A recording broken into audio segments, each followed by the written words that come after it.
What is going on, all you Pokemon collecting maniacs out there? This is Ryan, the PikaPikaPapa, and here we are with our weekly series where we look at the list that TCG Player sends us when they go, hey listen, all you Pokemon collecting maniacs out there, y'all need to be paying attention to these cards because these are the cards that are making the biggest waves on our website. And as you know, and I know, when you can get that kind of information from a site like TCG Player that exchanges hands as often as they do from the Pokemon card perspective, listen, that is what's going on at the macro level of the hobby, and that's how we play chess when everybody else plays checkers. Now, as you can tell from the image on the screen, this is the information that they send.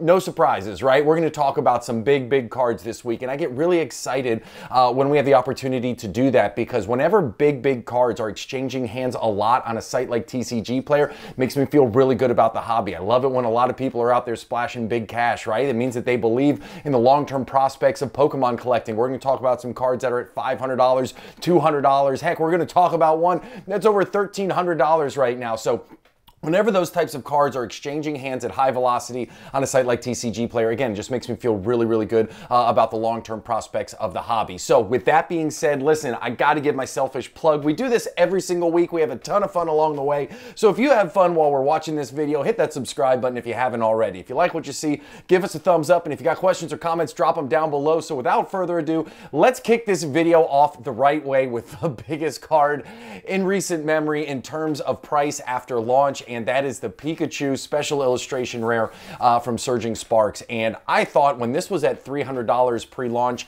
I thought there'd be a little bit of a pump afterwards. I really did. I thought, okay, listen, the singles card market right now is in a very strange space. We see cards like the Greninja, spoiler alert, you're going to see it later on in the video. We're seeing some of these big cards in these ultra modern sets start to spike up a little bit. So of course, I thought we'd see this maybe get to $350, maybe $400. I certainly didn't think it was going to get all the way up to $600, which it did almost instantly. Like, it was absolutely wild to watch. Now, as you can see from the price graph there, it has started to come back down, which again, I mean, when you think about this card, there is going to be a ton of Surging Sparks that is going to be opened. There are going to be many more of this card introduced into the hobby. When you think about it from a pull rate perspective, it is actually harder to pull the gold Pikachu than it is to pull the Special Illustration Rare. So put that into some perspective and take that with some context as you start thinking about buying this card. I'm going to tell you right now, like, I would not buy this card for $550, and I'm a huge Pikachu fan, right? I mean, it's in the friggin' name of the channel, PikaPikaPapa, but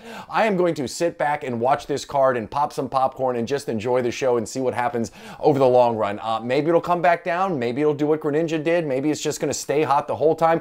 Who knows? All I know is, listen, it's a stunning card. Surging Sparks is going to be one of the better sets of the entire Scarlet and Violet era, so I mean, who knows? I'm not paying $550 for it. If you are, let me know in the comments down below why you are, but I'd be very interested to it. And listen, at the end of the day, collect what makes you happy. If you're in love with this card and you want to spend $550 on it, who am I to tell you what to do with your hard-earned cash? But from a long-term perspective, I think it'll be very interesting to see if it's able to hold on to this for any period of time. So we shall see with this one. Then, of course, we're going to stick with Surging Sparks because guess what? The very next card is the Latias right here. And this card started off up in the $220 range. And then as I was watching it every single day since Friday, I've been watching it. It's been coming down, and I'm like, all right, we finally got a card that is doing the Pokemon pop and flop, which we have seen through Sword and Shield, and we have seen so many times over, right? New set comes out, everybody's hot for the new card. It starts super high, but then as more packs are ripped, as more of the cards are introduced into the hobby, right, the demand is starting to be met with more supply as the packs are ripped, and we see the price start to come back down, and that's what this Latias was doing, and I was all kinds of excited. I'm like, all right, this makes sense. And then guess what? Over the last couple days, it has spiked back up to $207. It tried to get all the way down to $180, and then the market said, no way, Jose. We think this card is another stunner of a card. We think this card has a very bright future. So people piled in and started buying it, and it's up to $207 again. Now, is it going to maintain this price point? Who knows? Super early in the Scarlet and Violet era is in the grand scheme of things, right? Like, we still have another year to go in Scarlet and Violet. We still have a lot of, in my mind, we got some great sets and some epic cards to come out. So we certainly have a lot more Surging Sparks to be opened up. So where this card is going to settle, who knows? It's a long time until that happens. But again, it started the Pokemon pop and flop, and that did not last very long. I mean, the flop was very short, and it's already started to pop off. Will be interesting to see if the market continues to support this north of $200 and for how long they will do it. Now, getting into some other really Just incredible, incredible cards.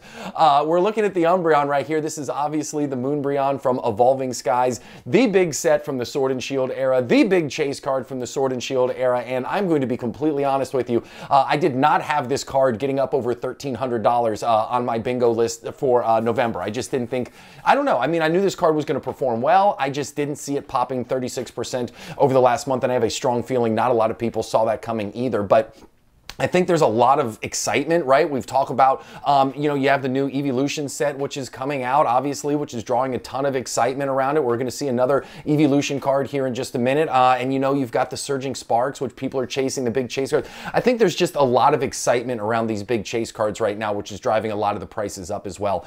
You know, on this channel, every single month, I look at the top 20 singles cards from all of the sets that have booster boxes. I do it for Sword and Shield, XY, Sun and Moon. I do it for Scarlet and Violet.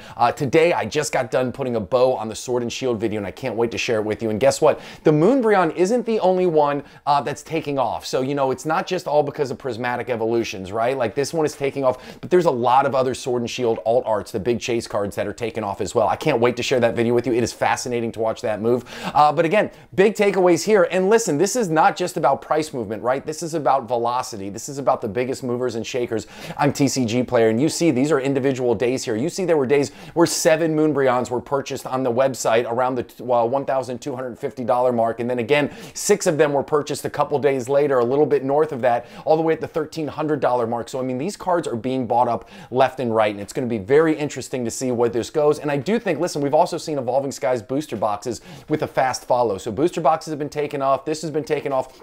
A lot of the other chase cards as well. So again, I get excited about that because people are buying this card as a long-term investment in my mind. I mean, sure, some people want it simply because the artwork is stunning. It's the iconic card, but not a lot of people are buying this just to put it on a shelf. I'm sure most people are investing in this because they think it is a very bright future ahead of it. Again, that's why they're spending $1,300 on it. So it makes me feel really good about the state of the hobby. And this is, I love talking about this card. I could talk about this card forever. I think it's stunning. I think it's iconic. And it's really exciting to see it doing so well. Speaking of evolution, speaking about Evolving Skies, here's the Espeon V, okay? So this one kind of falls off the radar a little bit in the Evolving Skies pack, right? You have all the other ones. You got the Glaceon, right? You got the Leafeon, but the Espeon, because this is a V, it falls just a little bit off the radar. Now, it certainly doesn't appear to be doing that anymore because over the last month, this card has shot up 17.49%, and you can see that over the last couple weeks, it has been doing really well. You know, you see those light blue bar graphs, right? Those represent sales volume. So you'll see, I don't know, 3 or 4 weeks ago, you can see that there was a big purchase. 10 of them were bought right at the $92 price range, and ever since then, it has really started to take off, getting all the way up to almost $105. Now, again, this is another one that I think just chase cards. I think the evolutions are in a really cool place right now. Prismatic evolutions. I know I'm talking about Evolving Skies a lot. There's a lot of focus on Evolving Skies right now. So it's going to be interesting to see, you know, how long these cards can hold these value, or if we're just setting a new floor. Like, is this the new floor for this card? Is this a $100 card moving forward after spending a long time in the sub $100 range? It's going to be fascinating to watch here. And then Infernap right here. Okay, so this is a very interesting card, and this is a card where you can see a big buyout happened as well. So before we even talk about this card, I was a fan of it prior to Twilight Masquerade coming out. I said, hey, this is like one of my sneaky picks that could be, you know, a great long-term play. It certainly didn't come out on fire, but I think the artwork is really cool. You know, not the biggest name Pokemon in the world, to be honest with you, so I don't know about overall longevity, but the price was right. I mean, coming in, even 1 month ago, this was a $6.50 card, but when you talk about the reason for the price jump, if you look, I don't know, looks like November, I don't know, 5th or 6th, almost 200 copies were purchased. That is not a typo. If you look at that light blue bar graph, you will see that that big spike in price right there happened right around that date when 200 of these cards were bought. Now, what's interesting and what matters is after that buyout, look, I mean, the price has remained strong. It has continued to go up. If you cut out that little dip right there and you were just to trend line this out from a 1 month perspective, that trend line would actually be really smooth, really gradual, and it would actually be a very nice trend line up and to the right. So this card, even though there was a huge buyout in there, it does seem like the market is supporting this ever-growing price right here. And again, it's up 50% over the last month, which is absolutely wild to think about. Now, do I think this is going to be a $50, $100 card further down the road? I really don't, but did I think it was really undervalued sitting in the $5 range? I absolutely did. I think the artwork is really cool. Twilight Masquerade's obviously a great set.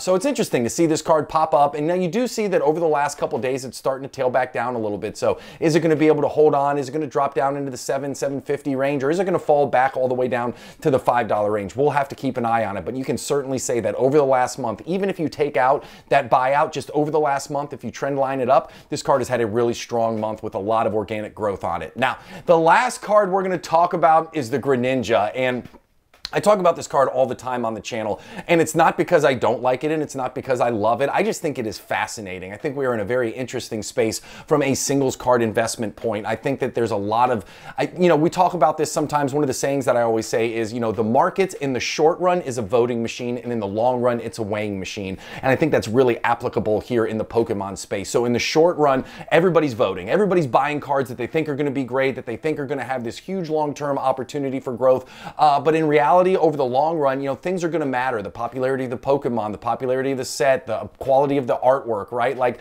the gem rate, believe it or not, that's going to have an effect on it as well. Not a huge effect, but it is certainly going to help either bolster or continue to drive singles card prices. So over the long run, those types of things are going to matter. In the short run, I'll tell you right now, the voting machine is voting with two hands up in the air for this Greninja EX. People absolutely love it, and you can see it's not like there's 1 or 2 sales per day. Over the last month, it's up 23%, and you're averaging probably 2, 3, 4 sales per day. You see it tried to dip back down, about a week ago, and the market said, it started to bounce back up. So listen, all I care about is people collecting what they enjoy. I care about people having in their collection what they absolutely love, and it seems like a lot of people are all over this Greninja card. So again, just like I said with that Pikachu from Surging Sparks, I'm not personally touching it. I'm sitting on the sidelines. I got my popcorn bucket. I'm watching it. I'm going to take all kinds of lessons from this, because I do think that in the back half, in this final third of Scarlet and Violet, I think that we're going to get some really cool sets. I think that Team Rocket set's going to come out. I think there's going to be a banging Charizard in there. I have nothing to base that off of. This is just purely me guessing. I think we haven't had a big Gengar card. And if you go back, go back all the way to XY. Phantom Forces had a big Gengar, right? Team Up had Gengars in it, right? The big card in Team Up, right? And you think about all of that. And then, of course, you have a big Gengar card in from Fusion Strike back in Sword and Shield. So I just think that we're due for a big Gengar card. I think we're due for a much bigger Charizard card than from Obsidian Flame. So I'm excited to take some lessons from this Greninja. Excited to take some lessons from the Pikachu in preparation of those cards coming out. So if I can understand how these cards have moved, it'll give me some understanding of how those cards might move in the future as well. So that's why we do the data dives. That's why we do this channel. That's why we do all these repetitive videos. So thank you so much for watching. I hope you enjoyed it. I hope you had a ton of fun. I know that this is one of my favorite video series, and if you made it to the end, hit that subscribe button if you haven't already. If you like what you see, give us a thumbs up, and if you got questions or comments, drop them down below. I appreciate you more than I can say. Hope you have an epic one. See you, everybody. Bye.